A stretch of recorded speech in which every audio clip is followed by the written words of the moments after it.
क्या बीजेपी हिंदुओं की है?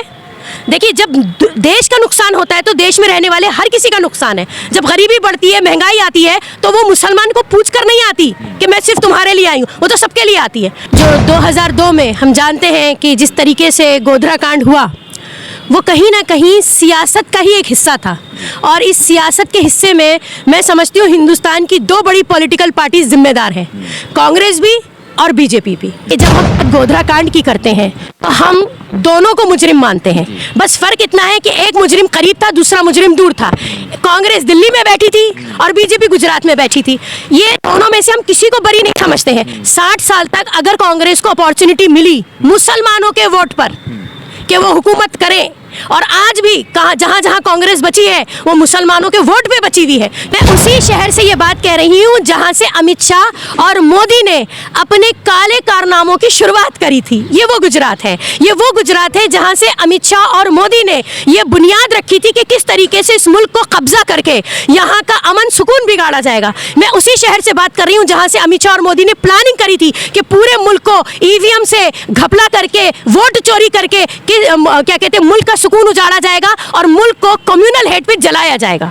कैसे घरों को बुलडोज किया जा रहा है, मोहल्लों में जाके गेट हाउस और स्लम में औरतों को सताया जा रहा है, उनके मर्दों को अगर जेल डाला जा रहा है या फिर उनसे डॉक्यूमेंट्स के नाम पे उनके साथ जुल्म हो रहा है। तो इंशाअल्लाह आज आपके साथ दिल का कुछ दर्द, कुछ बहुत इमरजेंसी वाले हालात और कुछ आने वाले ऐसे खतरे हैं जिनसे मुझे लगता है कि अभी आप लोग जागरूक नहीं हैं या अभी आप अवेयर नहीं हैं, और वो ऐसे हालात हैं जो आज हमारे जीने मरने का सवाल है। हम क्या करेंगे अपने भजलने वाला, कल को हमारे बच्चे कत्ल होने वाले, कोई फायदा नहीं। इसलिए यहाँ बैठना और हमें सुनना आपके लिए बहुत जरूरी है।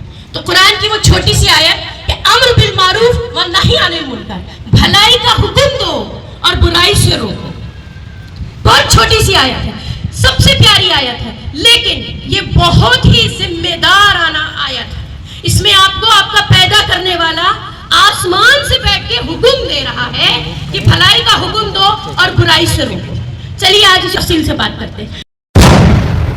आदाब, आप तक समाचार में स्वागत है आपका।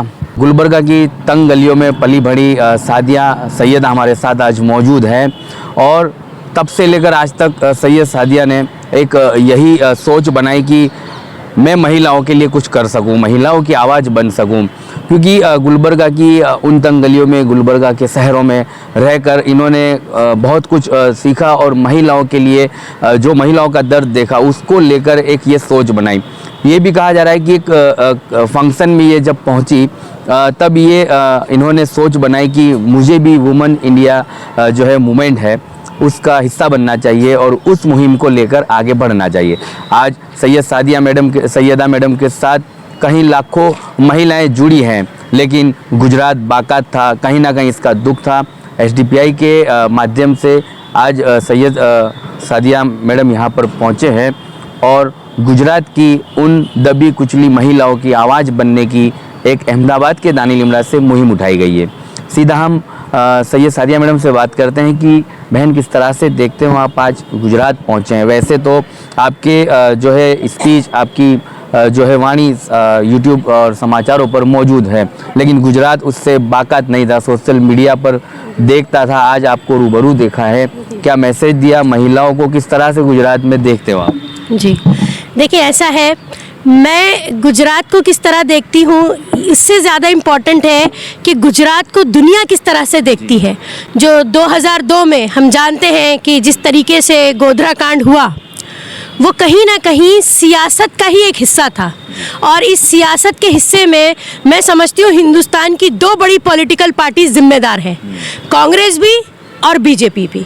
उसके बाद मैं ये समझती हूँ कि बड़ी बदकिस्मती रही कि बीजेपी जो है वो ईवीएम से घोटाले करके आज मुल्क भर के तमाम स्टेट्स को जिस तरह कब्जा कर रही है। हम इस इलेक्शन को इलेक्शन नहीं मानते, और आज 2014 के बाद से हम डेमोक्रेसी को डेमोक्रेसी नहीं मानते, क्योंकि जिस तरीके से हुकूक पामाल किए जा रहे हैं, human rights, fundamental rights, constitutional rights छीने जा रहे हैं उन तबकात से जिनको हम माइनॉरिटी कहते हैं। जबकि माइनॉरिटी का मतलब जो है सिर्फ यही होता है कि वो तबके जो अपने फिगर्स में कम है। माइनॉरिटी का हरगिज़ भी ये मतलब नहीं होता कि ये कमज़ोर है। तो इनके वही हुकूक होते हैं जो बाकी सबके होते हैं। लेकिन हम ये देख रहे हैं कि कहीं ना कहीं स्पॉन्सर्ड करके माइनॉरिटीज़ के ख़िलाफ़ क्राइम किया जा रहा है। जो करप्शन आज इस मुल्क में चल रहा है किसी भी शोबे में, चाहे सोशली, पॉलिटिकली, इकोनॉमिकली, वो गवर्नमेंट की तरफ से स्पॉन्सर्ड है।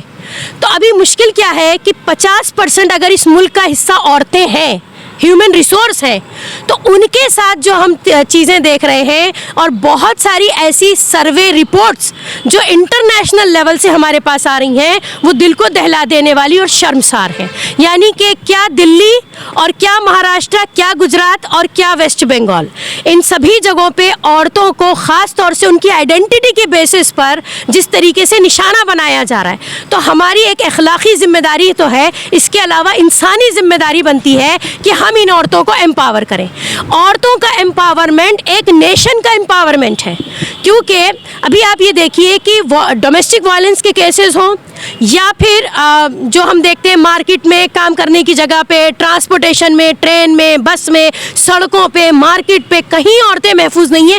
ये जुल्म तो जो हम देख रहे हैं, सुन रहे हैं, वो अलग है। इसके अलावा जिस तरीके से घरों को बुलडोज किया जा रहा है, मोहल्लों में जाके गेट हाउस और स्लम में औरतों को सताया जा रहा है, उनके मर्दों को अगर जेल डाला जा रहा है या फिर उनसे डॉक्यूमेंट्स के नाम पे उनके साथ जुल्म हो रहा है, तो इससे क्या है, औरतें और घर की आने वाली नस्लें पूरी मुतासिर हो रही हैं। एक घर में एक मर्द अगर जेल चला गया तो उस घर की सारी औरतें, उस पूरा खानदान मुतासिर होता है। एक घर का एक फर्द अगर मरता है, कमाने वाला चला जाता है, एक सर की छत जाती है, तो बहुत सारे लोग मुतासिर होते हैं। तो आखिर इन लोगों की आवाज़ बनना, इनके लिए काम करना और दुनिया को ये बताना कि ये जुल्म हो रहा है, इस पे आवाज़ उठाना ज़रूरी है। इसी मकसद को लेके आज हमने अहमदाबाद में औरतों का एक प्रोग्राम रखा, जिसमें हमने उन्हें बताया कि वुमेन इंडिया मूवमेंट का एक विंग है जो स्पेशली हम दबी कुचली औरतों के लिए चलाते हैं। इसमें हम वेलकम करते हैं सभी तरीके की औरतें, चाहे वो दलित हो, शेड्यूल कास्ट, शेड्यूल ट्राइब हो, क्रिश्चियन हो, बुद्धिस्ट हो, सिख हो या फिर हमारी मुसलमान औरतें हो। जिनके साथ जुल्म हो रहा है वो इस प्लेटफॉर्म से जुड़ें, वो अपने आप को एम्पावर करें, फिर यूनाइट हो जाएं, राइज हो जाएं और फाइट करें। तो मैडम ये सब कुछ आप उसी अहमदाबाद से बैठकर कह रही हो जहाँ से अमित शाह और मोदी जीत कर दिल्ली तक पहुंचे? जी जी, मैं उसी शहर से ये बात कह रही हूँ जहाँ से अमित शाह और मोदी ने अपने काले कारनामों की शुरुआत करी थी। ये वो गुजरात है, ये वो गुजरात है जहाँ से अमित शाह और मोदी ने ये बुनियाद रखी थी कि किस तरीके से इस मुल्क को कब्जा करके यहाँ का अमन सुकून बिगाड़ा जाएगा। मैं उसी शहर से बात कर रही हूँ जहाँ से अमित शाह और मोदी ने प्लानिंग करी थी कि पूरे मुल्क को ईवीएम से घपला करके, वोट चोरी करके क्या कहते हैं, मुल्क का सुकून उजाड़ा जाएगा और मुल्क को कम्युनल हेड पे जलाया जाएगा। तो फिर कांग्रेस को आप कैसे देखते हैं? बीजेपी ने इतना सारा नुकसान किया है मुस्लिमों का, तो फिर कांग्रेस तो सेक्युलर बन के मुसलमानों की आवाज़ बनती है, उसको कैसे देखते हैं? देखिए, मैंने आपसे शुरू में कह दिया कि जब हम गोधरा कांड की करते हैं तो हम दोनों को मुजरिम मानते हैं। बस फर्क इतना है कि एक मुजरिम करीब था, दूसरा मुजरिम दूर था। कांग्रेस दिल्ली में बैठी थी और बीजेपी गुजरात में बैठी थी।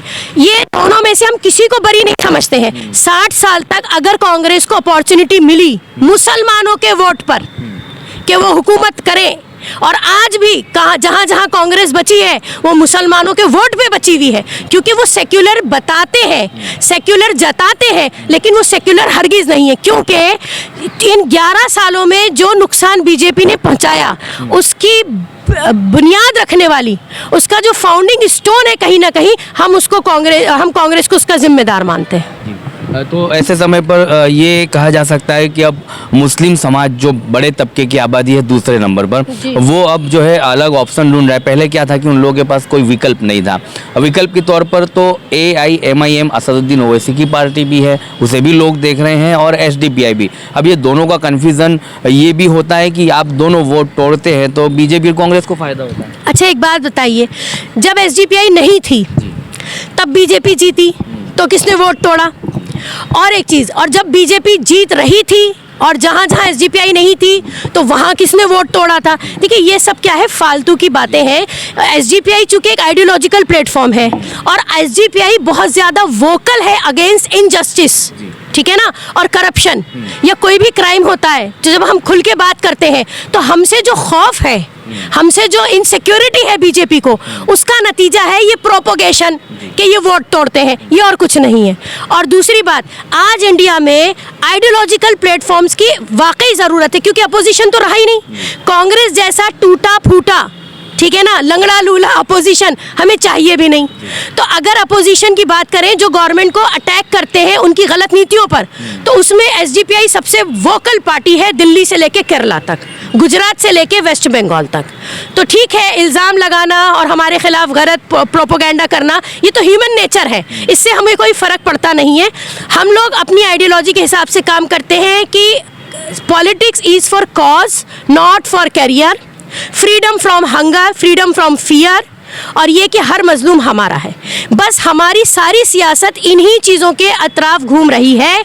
और इंशाल्लाह हमारा वादा है जनता से कि अगर हमें जिता के लाते हैं, चाहे एक मोहल्ले के वार्ड में जिताएं, चाहे हमें एज ए कॉरपोरेटर जिताएं, चाहे हमें पार्लियामेंट या असेंबली में जिताएं, तो हमारा वादा है कि हमारा एक कैंडिडेट जीत के आएगा तो ये बीजेपी और कांग्रेस के 100 कैंडिडेट पे भारी होगा, क्योंकि बात है हक की, बात है सच की, बात है लोगों के हुकूक की।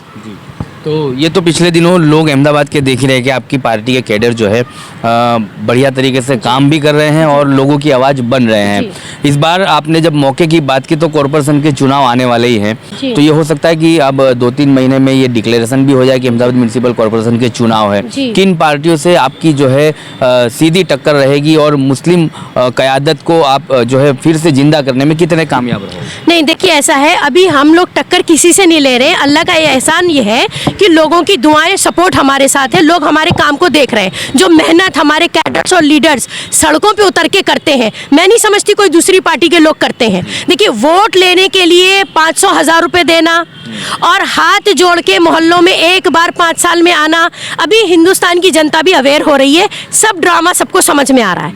तो हमारा क्या है कि हम इंडिपेंडेंट एसडीपीआई पार्टी अपने प्लेटफॉर्म से अपने कैंडिडेट उतार रही है, वुमेन कैंडिडेट भी उतर रहे हैं, और जहाँ पे हमारी क्या कहते हैं कि मेल सीट है, जहाँ हमारे मर्द हजरात हैं, वहाँ की कैंडिडेट्स भी उतर रहे हैं। और हम इंशाल्लाह इनको ट्रेंड करके जनता के बीच में लाएंगे और इनको सिर्फ एक ही मकसद होगा कि वोट लिया है तो काम करना है।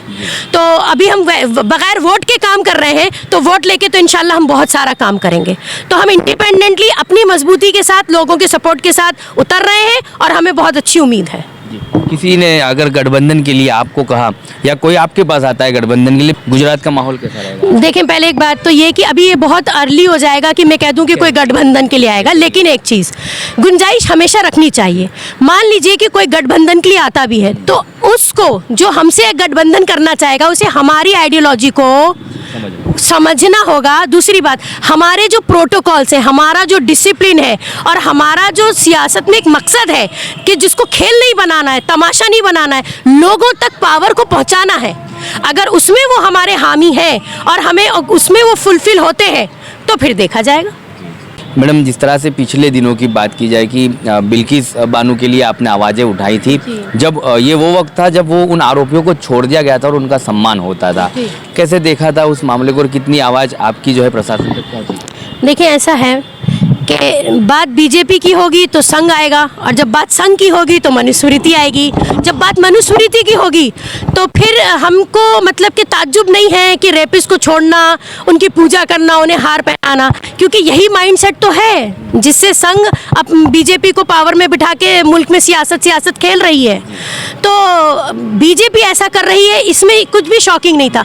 शॉकिंग तो हमारे लिए ये है कि मुल्क में ऐसी ख़राब, इतनी नीच हरकत हुई, और ये कि हम ऐसे ख़तरनाक माहौल में रह रहे हैं, मतलब मुल्क को इन्होंने एक क्या कहते हैं कि क्रिमिनल अड्डा बना दिया है, करप्ट नेशन बना दिया है। अफसोस की बात ये है। तो हम लोगों को ये कहना चाहते हैं कि लोगों को जब सही गलत पता चल रहा है और उन्हें अफसोस भी है, तो फिर वो आवाज़ क्यों नहीं उठाते? और अगर उन्हें आवाज़ उठाने में डर लगता है तो वो हमारे जैसे आइडियोलॉजिकल प्लेटफॉर्म्स का हिस्सा क्यों नहीं बनते, जहाँ उनको हिम्मत भी दी जाएगी, ट्रेन भी किया जाएगा, उन्हें लीडर लीडरशिप दी जाएगी और फिर वो यहाँ से अपने लिए पावर में हिस्सा मांगे, सियासत में हिस्सा मांगे, अपना रिप्रेजेंटेशन करें।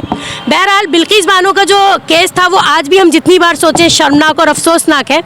और चूंकि अब बीजेपी ने किस तरीके से कब्जा कर लिया है इंस्टीट्यूशंस को, यानी कि पुलिस डिपार्टमेंट हो या फिर हमारे इंसाफ करने वाले डिपार्टमेंट हो या फिर पब्लिक डिपार्टमेंट हो, हम देख ही रहे हैं कि जब हम लोग खामोशी से शराफत के साथ सुकून से बैठे रहे तो बीजेपी अपना संघी सोच जो है वो हर जगह चलाती रही और उसका आज ये नतीजा है कि संघ ने पूरे मुल्क को घेर लिया है। अब हम थोड़ा सा वुमेन इंडिया मूवमेंट पे फिर से आते हैं कि वुमेन इंडिया मूवमेंट को एसडीपीआई में अलग क्यों रखा गया?